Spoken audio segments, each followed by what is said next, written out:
Shalom, salam sejahtera dalam kasih dan anugerah Tuhan Yesus Kristus kepada gereja kita. Pagi hari ini, tepat pada hari Kamis, kita memperingati hari kenaikan Tuhan Yesus Kristus ke surga. Di dalam Injil Lukas pasalnya yang ke-24, ayat yang ke-51, firman Allah bunyinya demikian, ketika ia sedang memberkati mereka, ia berpisah dari mereka dan terangkat ke surga. Ayat ini memberi pernyataan bahwa saat dia meninggalkan bumi menuju surga, dia memberi shalom, dia memberi damai dan sejahtera kepada umat-umat Allah. Dan damai sejahtera yang diberikan oleh Allah tidak seperti damai sejahtera yang diberikan oleh bumi, tidak seperti yang diberikan oleh dunia. Tapi damai yang dari Allah adalah damai yang sempurna. Haleluya. Dalam firman Allah dia berkata bahwa tentang kenaikannya ke surga, ada bukti-bukti bahwa menjadi bahan pertanyaan dari banyak orang. Apakah bukti bahwa dia benar dia naik ke surga? Ada bukti-bukti dalam Alkitab.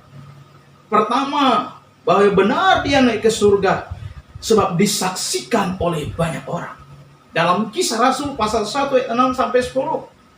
Yang kedua, disaksikan oleh malaikat-malaikat dalam Kisah pasal 1 ayat 10 bagian B. Dan yang ketiga, dia disaksikan oleh orang-orang Galilea. Orang-orang percaya, mulai para rasul, jemaat-jemaat Tuhan, jemaat-jemaat Kristen di Galilea. Betapa antusiasnya mereka melihat tentang kenaikan Isa Al-Masih dari bumi menuju surga. Dan kenaikan Tuhan Yesus Kristus itu adalah suatu bukti, suatu fakta. Dalam Ibrani pasal 4 ayat 14, dia berangkat secara badani dari bumi dan tiba di surga sebagaimana yang ia pernah sampaikan. Bapak Ibu yang dikasihi Tuhan, apa yang kita dapatkan dalam pelajaran tentang hari kenaikan Isa Al-Masih? Pertama kita lihat dalam ayat yang ke-51 tadi, dia memberi shalom kepada kita umat-umat Allah. Dia memberi damai dan sejahtera, sukacita kepada umat-umat Allah. Dan sukacita ini bukan bersifat temporer, bukan bersifat sementara, tapi sukacita yang diberikan oleh Allah adalah sukacita yang bersifat kekal. Haleluya. Dan di dalam kebenaran firman Allah juga dikatakan dalam Lukas pasal 24 ayat yang ke-50, hidup kita punya kepastian. Dan yang ketiga, dia memberkati umat-umat Allah. Artinya apa? Ada pengharapan di balik duka yang sedang dan pernah dijalani oleh Tuhan. Bahkan pun yang sedang dialami oleh umat-umat Allah.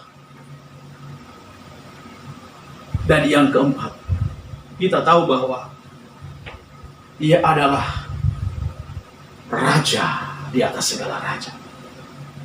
Dia berkata sebelum keluar komando agungnya dalam Matius 28 ayat 18, dia berkata, kepadaku telah diberikan segala kuasa baik di surga maupun di bumi. Jadi asal muasal daripada Yesus Kristus atau Isa Al-Masih itu, dia berasal dari surga dan dia kembali ke surga.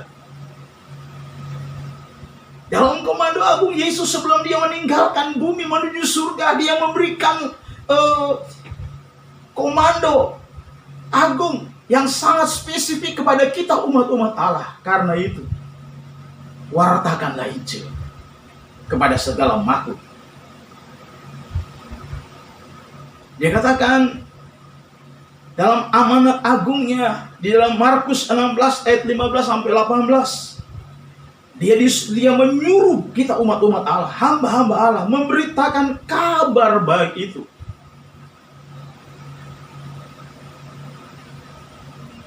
Siapa yang percaya dan dibaptis diselamatkan. Sebaliknya, siapa yang menolak dia, bahkan tidak percaya, akan dihukum. Catatan penting, Tuhan menyuruh umat-umatnya, hamba-hamba Allah, untuk pergi menyampaikan pewartaan Injil keselamatan di seluruh dunia. Tapi dia memberi otoritas, memberi kuasa. Untuk apa? Untuk mengusir setan-setan dengan nama Yesus Kristus. Dan dia berkata, dia berbicara dalam bahasa yang baru. Bahasa yang baru ini adalah bahasa yang seyogyanya keluar dari tutur lisan kita. Bukan bahasa yang menyakiti sesama, tapi bahasa yang membangun spiritual kehidupan umat-umat Allah. Itu bahasa yang baru. Bahasa yang baru itu adalah bahasa kasih, cinta, dan kasih sayang kepada sesama. Kita tahu ada banyak orang yang ada di lumpur dosa, tapi dengan tutur lisan yang baik dan benar menyelamatkan orang-orang berdosa. Dengan kelembutan yang Tuhan beri dalam hidup kita, kita mengajar mereka dengan standar-standar yang diberikan oleh Tuhan. Adalah kasih agape, kasih dari Allah. Kalau kita melakukan hal itu, kita akan memenangkan orang-orang berdosa dan mereka kembali ke jalan Tuhan.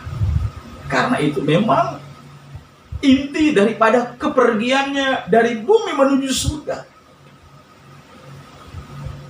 Dia mengatakan dengan komando agung dalam Matius 28 ayat 19, karena itu pergilah, jadikanlah semua bangsa muridku, dan baptiskanlah mereka dalam nama Bapa dan Putra dan Roh Kudus, dan ketahuilah, aku menyertai kamu hingga kesudahan alam.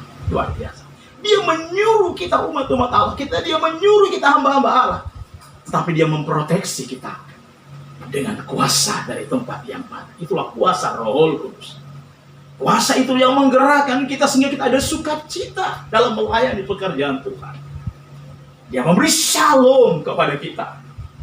Sebagaimana di dalam pemahaman firman Allah tentang tujuan kepergiannya ke surga.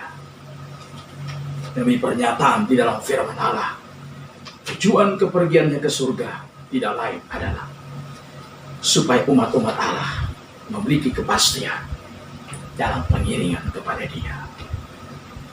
Supaya umat-umat Allah tidak meragukan Dia sebagai Tuhan dan Juru Selamat. Tapi kita punya kepastian Dia pergi ke dalam surga.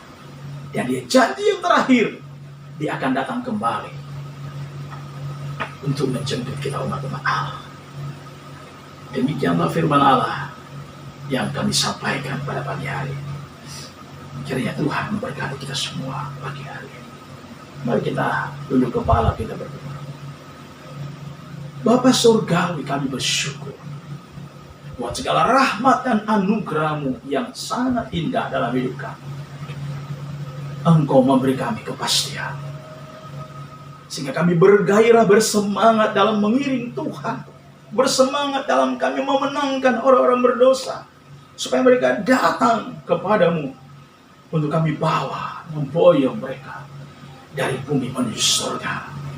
Sebab itulah sebabnya Engkau pergi kepada Bapa di surga dan telah menyiapkan tempat yang indah bagi setiap umat-umat Allah yang percaya. Maka kami tahu di surga tidak ada air mata, di surga tidak ada penderitaan, tetapi hanya ada kemuliaan Allah. Matahari tidak menyakiti manusia, tapi surga adalah ada kemuliaan Allah, ada pancaran kemuliaan Allah yang mewarnai kehidupan umat-umat Allah. yang di surga hanya ada kesenangan. Hanya ada kesenangan semata-mata. Terima kasih Bapa. Engkau telah mengajar kami supaya kami tetap setia hingga garis akhir. Sebab dalam pengiriman kami kepadamu ada kepastian hidup di dalamnya. Inilah doa dan sembahyang kami. Di dalam nama Tuhan kami Yesus Kristus kami berdoa. Mengucap syukur. Haleluya. Amin.